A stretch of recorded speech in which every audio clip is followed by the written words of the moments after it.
مدد یا امام زمان، علی اجل یا امام زمان۔ اعوذ باللہ من الشیطان الرجیم، بسم اللہ الرحمن الرحیم۔ شروع کرتا ہوں اللہ کے نام سے جو بڑا مہربان اور نہایت رحم کرنے والا ہے۔ تحفہ درود و سلام پیش کرتا ہوں حضرت محمد مصطفیٰ صلی اللہ علیہ وآلہ وسلم اور ان کی پاک و پاکیزہ آل کی خدمت میں۔ ناظرین کرام، السلام علیکم ورحمۃ اللہ وبرکاتہ۔ میں ہوں مرتضیٰ حسین رضوی اور ایک بار پھر سے آپ سب کی خدمت میں حاضر ہوں پیغمبر چینل کی جانب سے اپنا پروگرام مثالی معاشرہ لے کر۔ ناظرین کرام، پیغمبر چینل کے اسٹوڈیو میں ہمارے ساتھ موجود ہیں ہمارے مہمان عالم دین عالی جناب مولانا ظہیر حسن خان صاحب قبلہ۔ میں مولانا موصوف کا پیغمبر چینل کے اسٹوڈیو میں استقبال کرتا ہوں۔ آغا السلام علیکم ورحمۃ اللہ وبرکاتہ۔ علیکم السلام ورحمۃ اللہ۔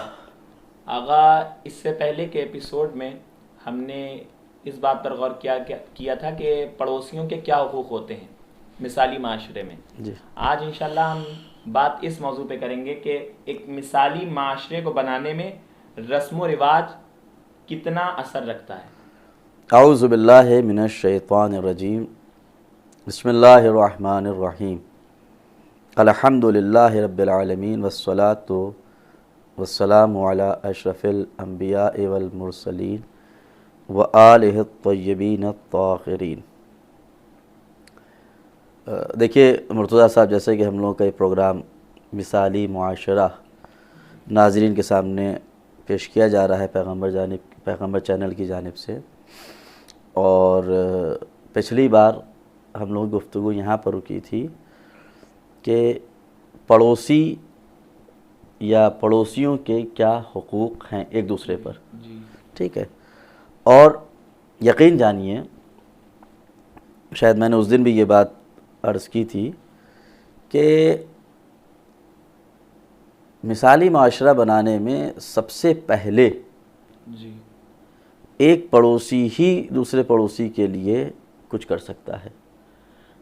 دیکھیے، ایک سلسلہ ہے اور اسلام بھی اس سلسلے کو بہرحال ترجیح دیتا ہے، بلکہ اسلام مطالبہ کرتا ہے اس سلسلے کا کہ جو کام ہونا چاہیے وہ ایک تدریجی طور پر ہونا چاہیے۔ سب سے پہلے انسان غور کرے کہ ہمارے گھر میں کون پریشان ہے، مستحق ہے۔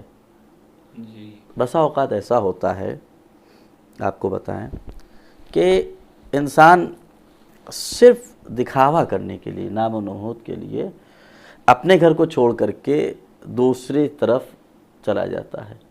اسلام کیا کہتا ہے؟ سب سے پہلے آپ اپنے گھر میں دیکھیے کوئی پریشان تو نہیں ہے۔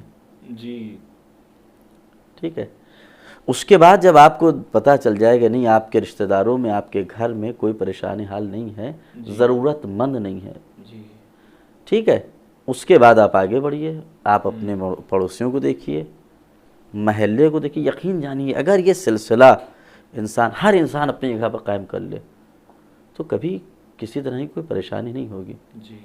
اچھا، ایک مسئلہ یہ بھی ہے مثالی معاشرہ بنانے کے لیے، جیسا کہ بات ہوئی تھی، اب بہرحال وہ بات ہو چکی ہے پچھلے ایپیسوڈ میں، لاسٹ پروگرام میں، کہ پڑوسیوں کے حقوق کیا ہیں۔ اب جیسے آپ نے سوال کیا کہ رسم و رواج کا کہاں تک دخل ہے، ٹھیک ہے، دیکھیے جناب، مسئلہ یہ ہے کہ مثالی معاشرہ بنانے میں فقط یہی نہیں ہے کہ انسان دینی اعتبار سے ہی، ویسے تو آپ کو بتا دوں تمام چیزیں دین کے اندر آتی ہیں، تمام چیزیں دین کے اندر آتی ہیں۔ ایسا نہیں ہے کہ نماز کے لیے کھڑے ہوئے تبھی دین ہے، ماہ رمضان میں روزہ رکھنے تبھی دین ہے، نہیں۔ ہر وہ کام جو انسان مرضی معبود کے لیے کر رہا ہو وہی دین ہے، وہی عبادت ہے، وہی دین ہے، وہی عبادت ہے۔ میں ناظرین کو بھی یہاں پر ذہن میں بات آ گئی ہے، وہ بات عرض کرنا ضروری ہے۔ یہ بات عرض کر دوں کہ دیکھیے، خود حضور اکرم حضرت محمد مصطفیٰ صلی اللہ علیہ وآلہ وسلم کا قول ہے کہ، یا معصوم کا قول ہے کہ اگر کسی بھی حدیث کو قرآن کے خلاف دیکھو تو اس کو دیوار پہ دے مارو۔ اور یاد رکھیے گا وہ سب آپ نے رسم و رواج کی بات کی، اس کے لیے میں عرض کر رہا ہوں. دیکھیے رسم کیا ہوتی ہے؟ جو ہم آپ جیسے عام گناہگار انسان، جی ہم آپ جیسے گناہگار انسان جی کہ جس کی عقل بھی کامل نہیں ہے، جی ٹھیک ہے، ہم جیسے لوگ جی کسی بھی چیز کو معاشرے میں رائج کر دیں، اب چاہے وہ گفتگو حدیث کے ذریعے ہو، جملوں کے ذریعے ہو، یا کسی عمل کے ذریعے ہو، وہی رسم ہے. جی ٹھیک ہے، اسی لیے فرسٹ آف آل ہمیں دیکھنا پڑے گا کہ وی ہیو ٹو تھنک کہ ہم کو خدا نے کیوں پیدا کیا ہے. جی ہے کہ نہیں؟ خدا نے ہمیں کیوں کریٹ کیا؟ جی اور یہ میں نے اسی لیے عرض کیا کہ قرآن کریم کے اگینسٹ میں کوئی بھی بات آ جائے، معصوم کہہ رہے ہیں میری حدیث آ جائے تم اس کو دیوار پہ دے مارو، تو ہم آپ کی بات کیا ہے؟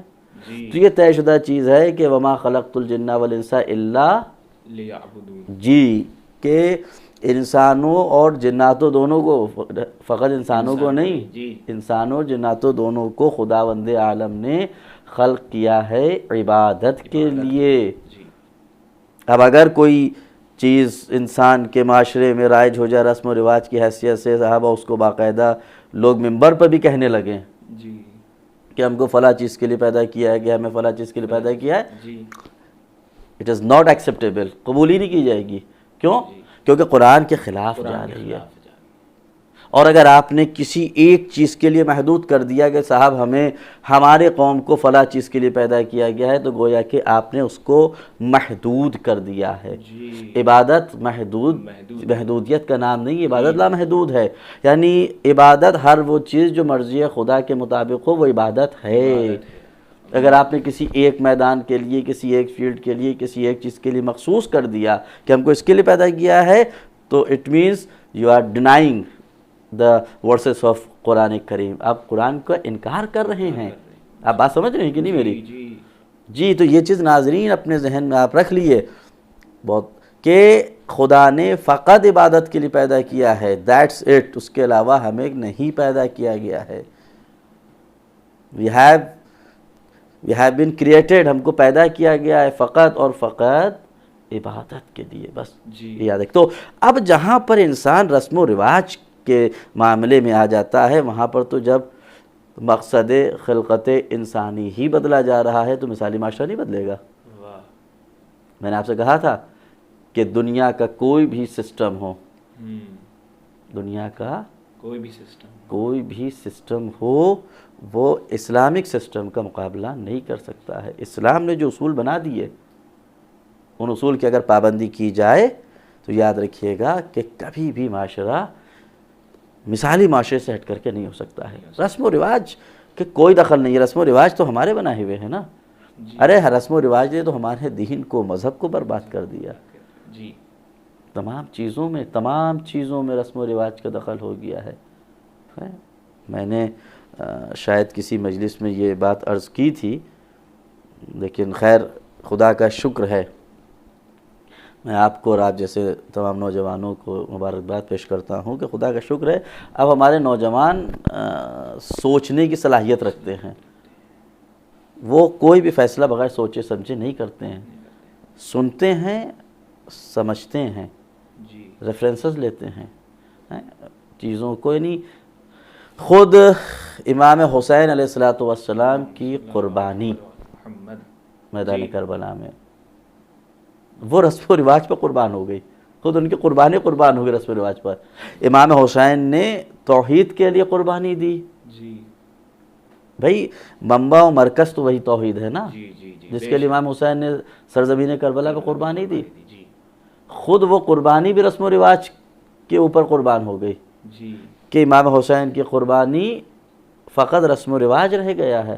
اگر دیکھیے، اسی لیے میں نے دوسرے فرقوں کے علماء اور مطلب بڑے عہدے پر فائز افراد کو یہ باقاعدہ کہتے سنا، دنیا سن رہی ہے، کہتے ہوئے کہ صاحب شیعوں کو موت سے نہ ڈرایا جائے. کیونکہ ان کے یہاں سال میں ایک دن ایسا آتا ہے جس کو یوم عاشورہ، روز عاشورہ کہا جاتا ہے. اس دن وہ میدان کربلا میں شہید ہونے والے سرکار سید الشہداء کی قربانی کو یاد کرتے ہیں، پڑھتے ہیں، سنتے ہیں اور اس کے اوپر عمل کرنے کی کوشش کرتے ہیں. لہٰذا ان کے یہاں تو شہادت کا جذبہ ہی پایا جاتا ہے.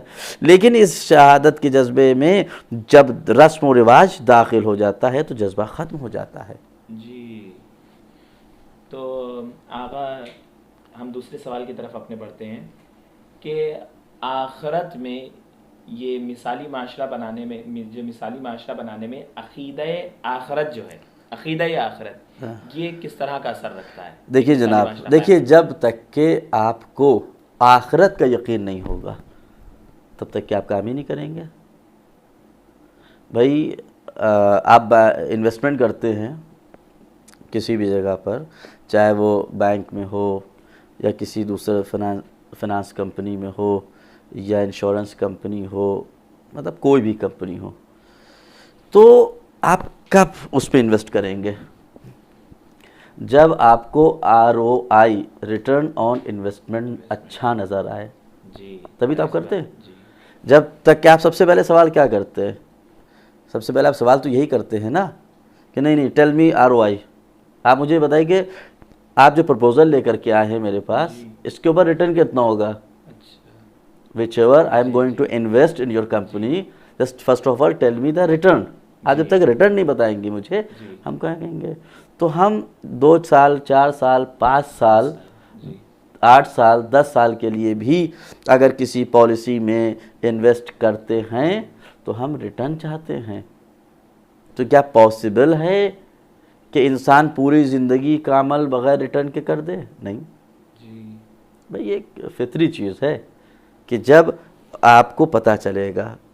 مثال دے رہا ہوں آپ کے سامنے کہ ایک چھوٹا سا بچہ لے لیں. دیکھیے بچے جو ہوتے ہیں نا وہ نیچر کو بہت اچھے سے ڈسکرائب کر دیتے ہیں. اگرچہ عقل نہیں ہوتی ہے، تمیز نہیں ہوتی ہے، سمجھ نہیں ہوتی ہے، اس کے باوجود اگر آپ کو فطرت دیکھنا ہے، نیچر دیکھنا ہے تو چھوٹے سے بچے میں دیکھیے.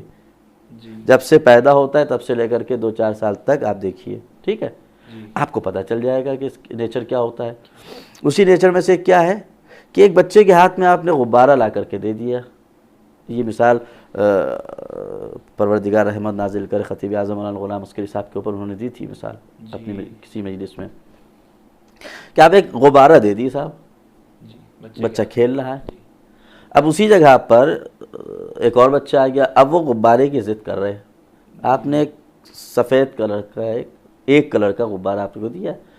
اب اگر آپ چاہتے ہیں کہ یہ غبارہ جو یہ دوسرا بچہ ضد کر رہا ہے لینے کی، یہ بچہ غبارہ دے، تو اس کے لیے ضروری ہے کہ آپ اس کے سامنے ایک اس سے اچھے رنگ کا، اس سے اچھے کلر کا آپ دوسرا غبارہ پیش کریں. یہ فطرت ہے. جہاں آپ نے رنگین غبارہ جس کے اندر 2-4 کلرز پائے جاتے ہوں وہ آپ نے پیش کیا، بیٹا یہ لے لو، یہ دے دو، تو وہ فوراً جو بچہ ابھی غبارہ نہیں دے رہا تھا فوراً دے دے گا. کیوں؟ کیونکہ اس کے سامنے بہتر چیز رکھ. یہی فطرت ہے. یہی فطرت ہے کہ انسان کیوں اپنا پیسہ خرچ کرے، انسان کیوں پیاسے کو پانی پلائے، انسان کیوں بھوکے کو کھانا کھلائے، انسان کیوں اپنا پیسہ خرچ کرے. وجہ یہ ہے کہ پیاسے کو پانی تبھی انسان پلائے گا جب اس سے اللہ کا کوئی بندہ، وہ بھی ایسا بندہ جو پیغمبر ہو، اللہ کی طرف سے نمائندہ ہو، اللہ کی طرف سے جو اپنے نمائندگی کو ثابت کر چکا ہو، جب وہ کہے گا کہ دیکھو تم یہاں اگر پیاسوں کو پانی پلاؤ گے تو مرنے کے بعد تمہیں جامع کوثر نصیب ہوگا، حوض کوثر سے پانی ملے گا، تب وہ پانی دینے کو تیار ہو جائے گا. جب اس سے کہا جائے گا کہ تم اگر یہاں بھوکے کو کھانا کھلاؤ گے تو مرنے کے بعد تمہیں جنت میں بہترین پھل دیے جائیں گے.